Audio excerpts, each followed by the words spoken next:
बिस्मिल्लाहिर्रहमानिर्रहीम। अस्सलाम वालेकुम डियर स्टूडेंट्स। आज हमने जो टॉपिक पढ़ना है वो है स्केलर और डॉट प्रोडक्ट। प्रीवियस लेक्चर के अंदर हमने पढ़ा था vector addition by rectangular components. Chapter number 2 पढ़ रहे हैं हम। Chapter number 2 vectors and equilibrium वाला है और टॉपिक आज हमारे पास है स्केलर और डॉट प्रोडक्ट। लॉन्ग क्वेश्चन के हवाले से बड़ा इंपॉर्टेंट क्वेश्चन है, 5 नंबर का आएगा आपके पेपर में। क्वेश्चन कैसे आएगा वो क्वेश्चन जल्दी से अपनी आप बुक निकालिए, राइटिंग बुक और पेन निकालिए, लिखिए define and explain dot product of two vectors and also right there characteristics. तो आप लोगों ने अब ये क्वेश्चन लिखना है जो 5 नंबर का आया आपके पास। अब आपने इसको उतनी ही इज्जत देनी है जितनी 5 नंबर के क्वेश्चन को देनी चाहिए। मतलब इसमें आपने प्रॉपर डिफाइन करना है, एग्जाम्पल लिखनी है, एक्सप्लेन करना है, कैरेक्टरिस्टिक भी लिखने हैं। तो ये 4 हेडिंग बनेगी मेन। सबसे पहली हेडिंग जो बनेगी वो है definition, number 2 examples, number 3 explanation, number 4 characteristic और प्रॉपर्टीज आ जाएंगी इसकी। आप अगर ये 5-4 हेडिंग अच्छी तरह लिख देते हैं तो इंशाअल्लाह ताला आपका बेड़ा पार हो जाएगा। एग्जामिनर आपको पूरे 5 नंबर दे देगा। अब डिफाइन करना है वेक्टर्स को, डॉट प्रोडक्ट को। अब स्केलर और डॉट प्रोडक्ट को हमने डिफाइन करना है, डेफिनेशन। अब हमारे पास इसके नाम के से जाहिर है स्केलर और dot product. Scalar the product of two vectors which give us a result which give us a scalar quantity, the product of two vectors which result into a scalar quantity।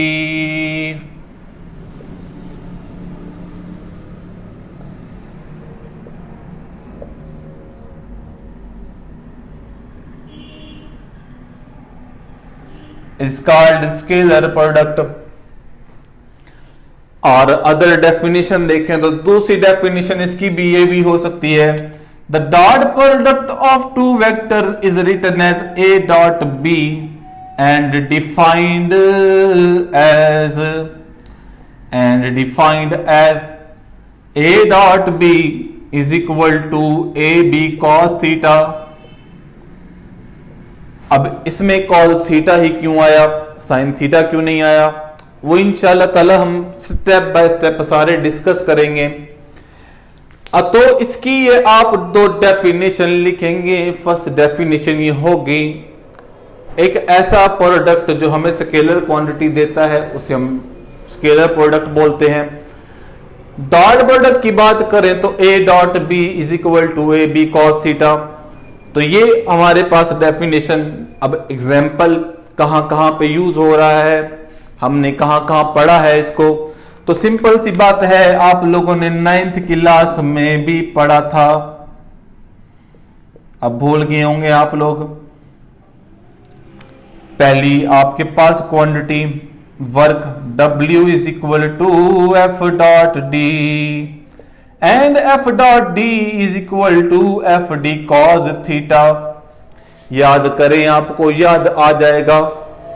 दूसरी quantity हमारे पास है power, F dot V force multiply by velocity, F V cos theta. Number 3 quantity आपने उस पर कभी focus नहीं किया, लेकिन वो क्वांटिटी आपके पास इसी तरह से लिखी जाती है, half M V dot V, velocity का वेलोसिटी के साथ डॉट प्रोडक्ट, जिसको आप लिखते हैं हाफ एम वी स्क्वायर।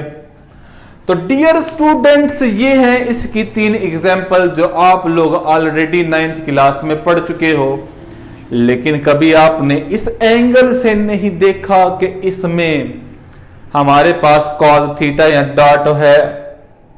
तो अब आपको समझ आ जाएगी जैसे जैसे आप चैप्टर नंबर 2 से निकलेंगे 4 में जाएंगे, 4 में ये बात आ जाएगी, 4 चैप्टर में ये वाली बात भी आ जाएगी। और ये तो आप हाफ एमवी स्क्वायर यूज करते रहते हैं।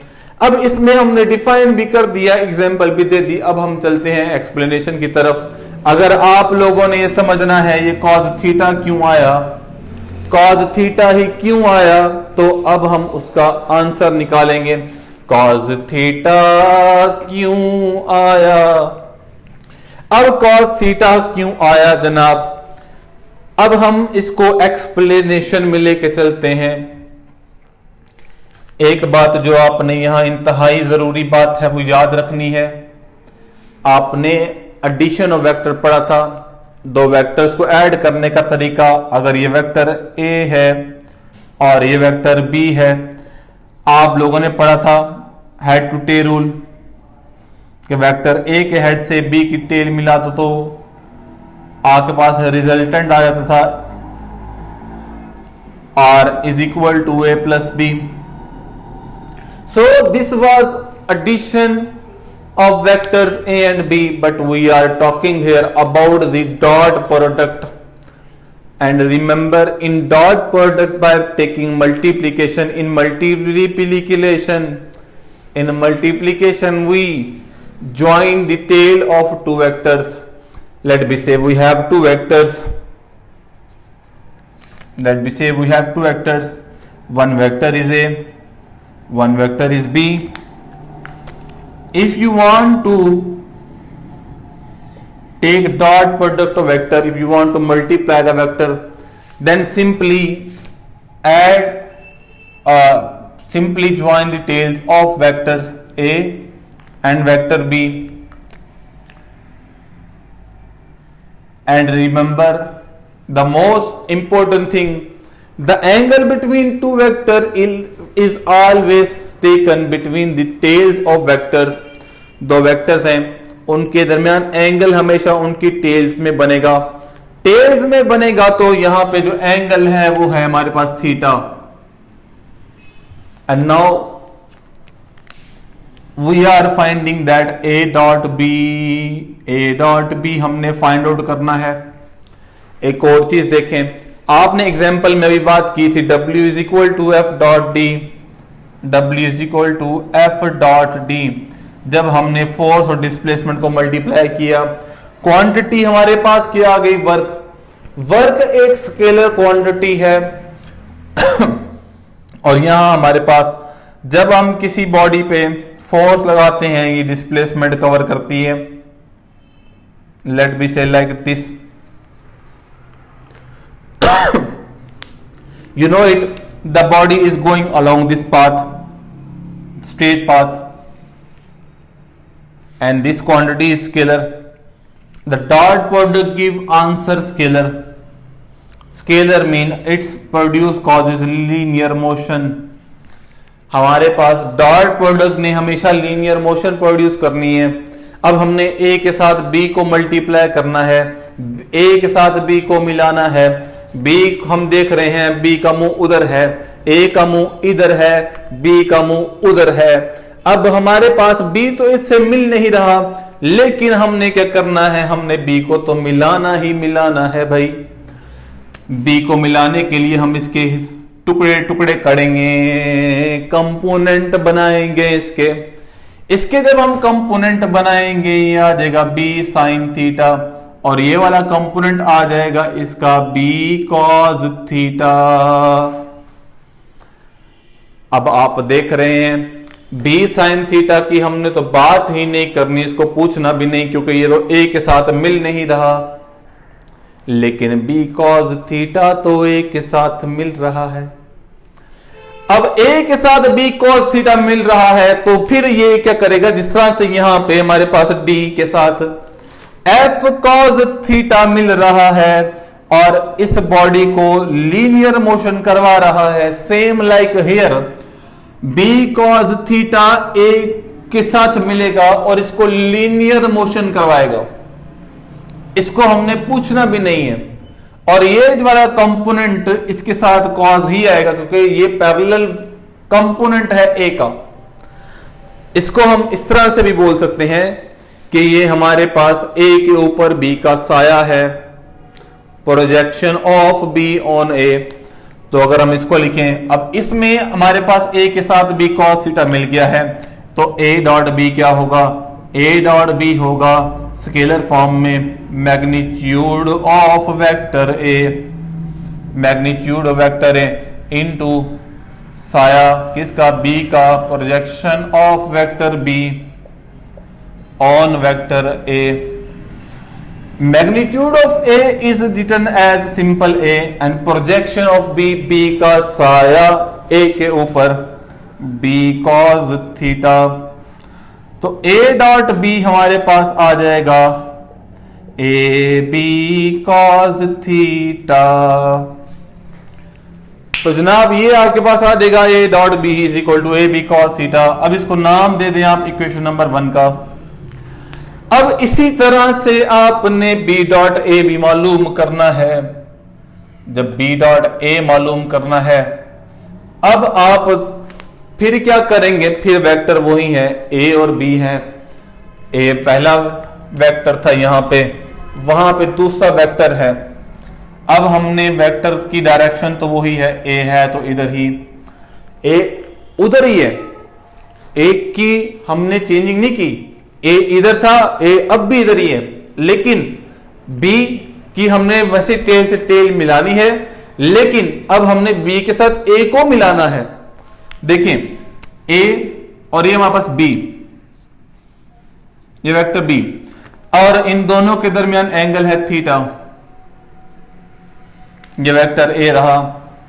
अब हम वेक्टर ए के कंपोनेंट करेंगे। जब ए के कंपोनेंट करेंगे तो इसके हेड से परपेंडिकुलर ड्रॉ करेंगे, इसके हेड से परपेंडिकुलर ड्रॉ किया तो ये वाली लाइन सारी आ जाएगी ए कॉस थीटा। चूंकि ये पैरेलल है बी के, तो पैरेलल कंपोनेंट में कॉस थीटा आता है।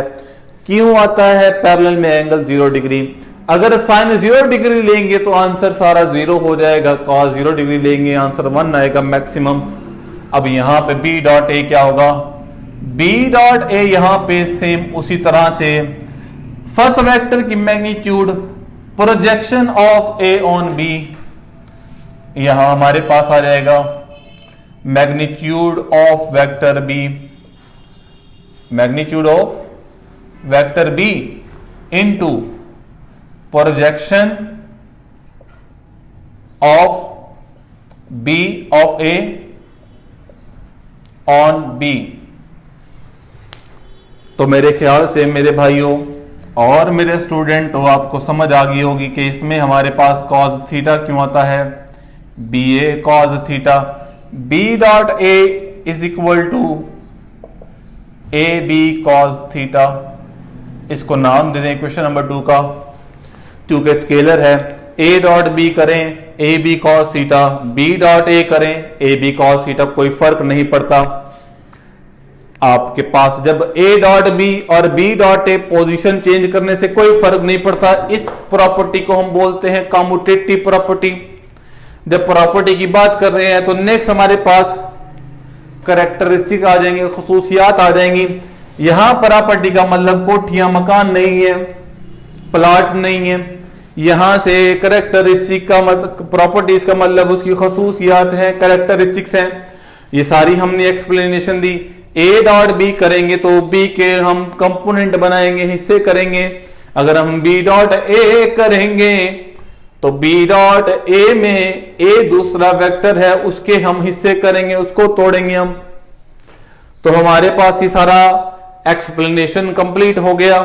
अब हम जो है वो चलते हैं नेक्स्ट कैरेक्टरिस्टिक की तरफ।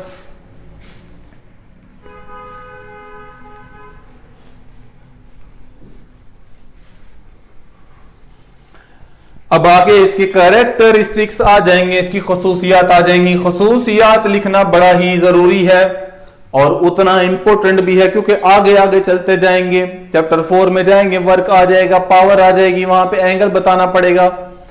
चैप्टर नंबर 7 में जाएंगे, वहां हमारे पास आ जाएगा। तो आप लोगों ने इस बात का ख्याल रखना है। किस बात का ख्याल रखना है कि आपको कॉज की वैल्यूज आती हो। कॉज 0 डिग्री पे कितना होता है, कॉज 0 पे 1 होता है मैक्सिमम पॉजिटिव। cos 90 पे कितना होता है? cos 90 पे 0 होता है। cos 180 पे कितना होता है? cos 180 पे -1 होता है। नेगेटिव में मैक्सिमम वैल्यू होती है। अगर आपको ये सारी बातें पता है तो आपका काम आसान आसान आसान आसान हो जाएगा। पहले कैरेक्टरिस्टिक लिखते हैं। पहली खसूसियत क्या आ जाएगी? पहली खसूसियत तो यही आ जाएगी जो अभी हमने पढ़ी थी। अभी हमने पढ़ी थी क्या? A dot B is equal to B dot A। Commutative property hold करती है। Commutative property. उसके बाद मैंने आपको कहा है कि आपने इन एंगल्स पे फोकस रखना है। इन एंगल पे फोकस कैसे रखना है? पहले आपने 90 डिग्री को डिस्कस करना है। For two perpendicular vectors, for perpendicular vectors, for perpendicular vectors theta कितना होगा? थीटा 90 डिग्री हो जाएगा। तो A डॉट B कितना आ जाएगा? A dot B A B cos 90, और cos 90 कितना होता है? 0। यहां से आप ये भी कह सकते हैं कि जब हमने प्रूव करना हो कि दो वेक्टर परपेंडिकुलर हैं, उनका सिंपली डॉट प्रोडक्ट लो। डॉट प्रोडक्ट लेने से अगर वो दोनों का आंसर 0 आ जाए तो इसका मतलब वेक्टर के दरमियान एंगल कितना है? 90 डिग्री। तो ये आप लोगों ने याद रखना। Now in case of unit vectors आप लोगों ने देखा x के लॉन्ग होता है i, y के लॉन्ग होता है j, और z के लॉन्ग होता है k।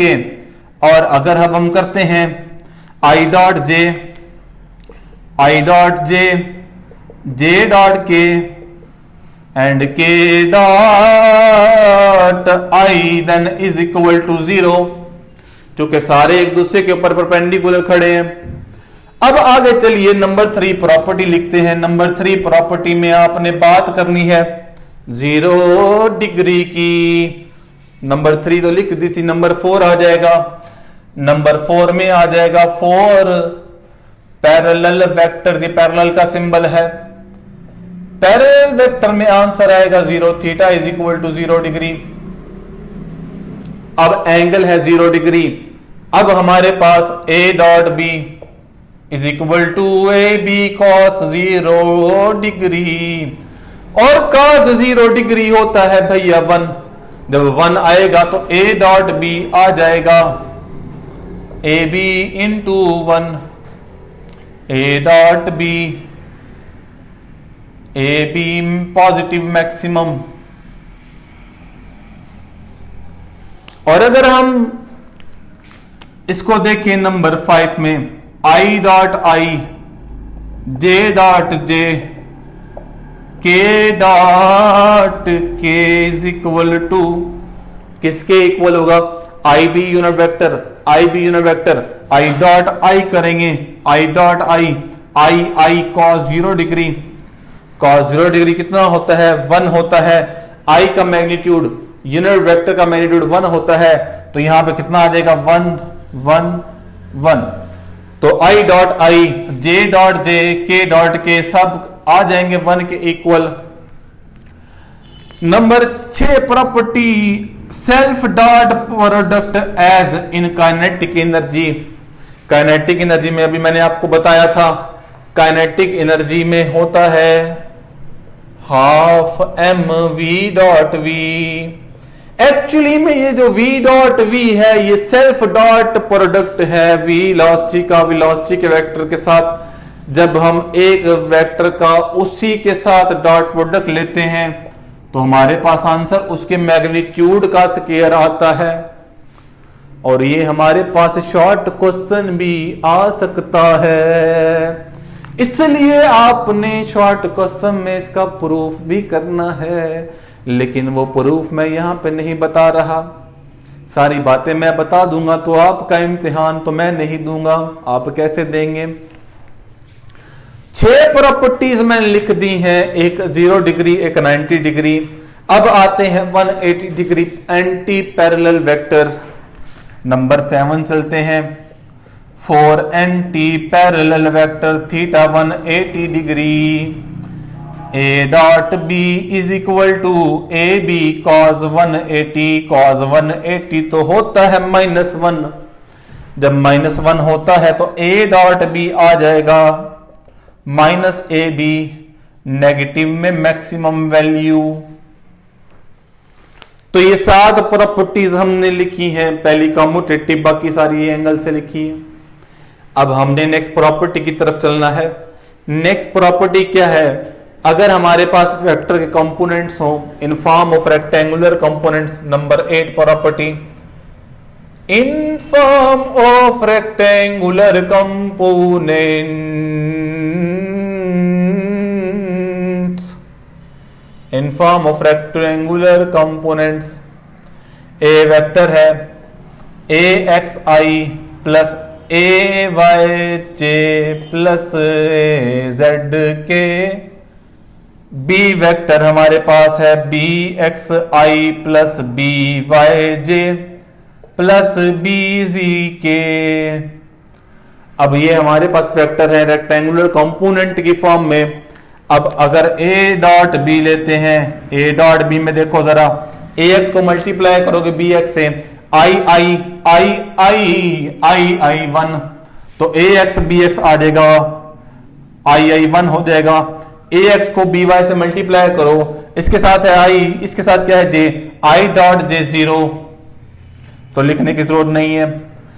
ए एक्स बी जेड के, ए एक्स आई डॉट के डॉट आई 0, तो इसका मतलब ये हुआ कि अगर हम x वाले को x से मल्टीप्लाई करेंगे तो सिर्फ वही आंसर आएगा, y को y वाले से मल्टीप्लाई करें तो वही आंसर आएगा। तो इसका मतलब ये हुआ ए Y B Y plus A Z B Z, ये हमारे पास आंसर आ जाएगा in form of rectangular component. काम आसान हो गया जनाब, काम आसान हो गया है सारा का सारा रेक्टेंगुलर कंपोनेंट की फॉर्म में। अब अगर हमने एंगल मालूम करना हो दो वेक्टर्स के दरमियान के कितना एंगल रखते हैं, तो याद रखना एक बात, एंगल के लिए हम हमेशा डॉट प्रोडक्ट सिलेक्ट करें, वो ज्यादा बेहतर है। अब to find angle find out करने के लिए आप लोगों ने ये बात याद रखनी है, आपके पास न्यूमेरिकल्स भी हैं। To find angle number 9, to find angle A dot B is equal to A B cos theta. यहां से ए बी इधर मल्टीप्लाई हो रहा है, इधर आके डिवाइड होगा, तो ए डॉट बी आप लोगों ने पढ़ लिया है, A X B X plus A Y B Y plus A Z B Z over A B is equal to cos theta. ये कॉस थीटा है, हमें तो सिर्फ थीटा ही चाहिए ना, तो थीटा के लिए अब क्या करें, थीटा के लिए मसला ही कोई नहीं है, कॉस को उधर भेज दो, कॉस उधर जाके क्या हो जाएगा, कॉस इनवर्स हो जाएगा, ए X B X plus A Y B Y plus A G B जी आ जाएगा। डिवाइड करेंगे ए बी के साथ। तो डियर स्टूडेंट्स, ये सारा टॉपिक मैंने आप लोगों के लिए लिखा है और इतना इंटरेस्टिंग लिखा है, आप 5 सेकंड देखो, उसके बाद पूरा लेक्चर इत्मीनान के साथ देखोगे। आई होप कि आप लोगों को ये लेक्चर समझ आ गया होगा। अपना ख्याल रखिएगा, अल्लाह हाफिज।